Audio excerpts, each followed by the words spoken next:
ನಮಸ್ತೆ.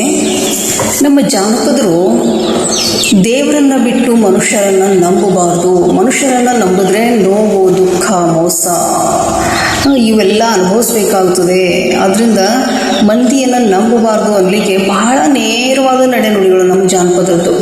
ಅವರು ತಮ್ಮ ಪದಗಳ ಮೂಲಕ ಹೇಗೆ ಜನರಂದಾಗುವಂಥ ಮೋಸ, ವಂಚನೆಯನ್ನು ಬಿಚ್ಚಿಟ್ಟಾರ. ಒಂದು ಶಾಂಪಲ್ಗೆ ಮಂದಿ ಮಂದಿ ಎಂದು ಮಂದಿ ನಂಬಲಿ ಹೋದೆ, ಮಂದಿ ಬಿಟ್ಟಾರ ನಡು ನೀರ, ಮಂದಿ ಬಿಟ್ಟಾರ ನಡು ನೀರ ಮಲ್ಲಯ್ಯ, ತಂದಿ ನನ್ನ ಕೈಯ ಬಿಡಬ್ಯಾಡ.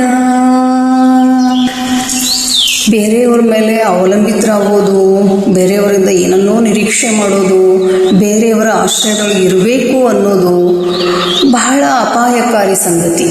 ಬಹಳ ನೋವು ಅನುಭವಿಸ್ಬೇಕಾಗ್ತದೆ. ಇಟ್ಕೊಳ್ಳೋದೇನು ತಪ್ಪಲ್ಲ, ಇಟ್ಕೊಂಡ್ವಿ ಅಂತಂದರೆ ಬಹಳ ನೋವು ಅನುಭವಿಸ್ಬೇಕಾಗ್ತದೆ. ಅದರಿಂದ ನಮ್ಮ ಜಾನಪದ ಗರತಿ ಏನಂತ ಹಾಡ್ತಾಳೆ ಇದಕ್ಕೆ, ಮಂದೇನ ಕೊಟ್ಟಿತು ಮನವೇನ ದಣಿದೀತು, ನಂದಿಯ ಶಿವನ ದಯೆಯಿಂದ, ನಂದಿಯ ಶಿವನ ದಯೆಯಿಂದ ಹೋಗಾಗ ಮಂದಿ ಬಾಯಾಗ ಇರಬೇಕ.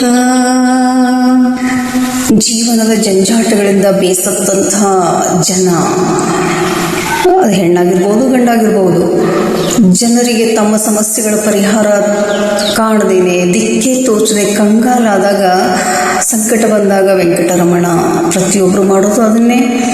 ಈ ಸಂದರ್ಭದೊಳಗೆ ಏನಂತ ಹಾಡ್ತಾರೆ ನಮ್ಮ ಜಾನಪದರು, ದೇವರನ್ನ ಏನಂತ ಕೇಳ್ಕೊತಾರೆ, ಕರುಣಾ ಬಂದರ ಕಾಯೋ, ಮರಣ ಬಂದರ ಒಯ್ಯೋ, ಕರುಣಿ ಕಲ್ಯಾಣಿ ಬಸವಣ್ಣ, ಕರುಣಿ ಕಲ್ಯಾಣಿ ಬಸವಣ್ಣ, ಕಾಶಿಲಿಂಗ ಕಡಿತನಕ ಕಾಯೋ ಅಭಿಮಾನ. ಸ್ವಾಭಿಮಾನಕ್ಕಿಂತ ದೊಡ್ಡದು ಯಾವುದೂ ಇಲ್ಲ ಪ್ರಪಂಚದೊಳಗೆ ಅಂತ ಸಾರಿ ಸಾರಿ ಹೇಳ್ತಾರೆ ಎಲ್ಲ ಹಿರಿಯರು, ಗುರುಗಳು, ತಂದೆ ತಾಯಿ ಎಲ್ಲರೂ ಹೇಳಿದ್ರು ಕೂಡ ಕೆಲವೊಮ್ಮೆ ಮನಸ್ಸು ಜಾರಿ ಬೀಳ್ತದ.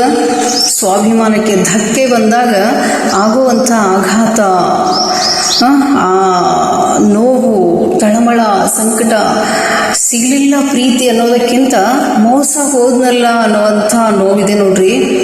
ಅದನ್ನು ಭರಿಸೋಕೆ, ಅದನ್ನು ತುಂಬೋಕೆ, ಅದನ್ನು ಮರೆಸೋಕೆ ಯಾವ ಮದ್ದು ಇಲ್ಲದಕ್ಕೆ ದೇವರ ಮೊರೆ ಹೋಗಿ ಅವನಲ್ಲಿ ನಮ್ಮ ದುಃಖವನ್ನು ತೋಡ್ಕೊಂಡು ಹಗುರಾಗಬೇಕಾದಂಥ ಸನ್ನಿವೇಶಗಳನ್ನು ನಮ್ಮ ಜಾನಪದರು ಬಹಳ ಸೊಗಸಾಗಿ ಕಟ್ಟಿಕೊಟ್ಟಿದ್ದಾರೆ.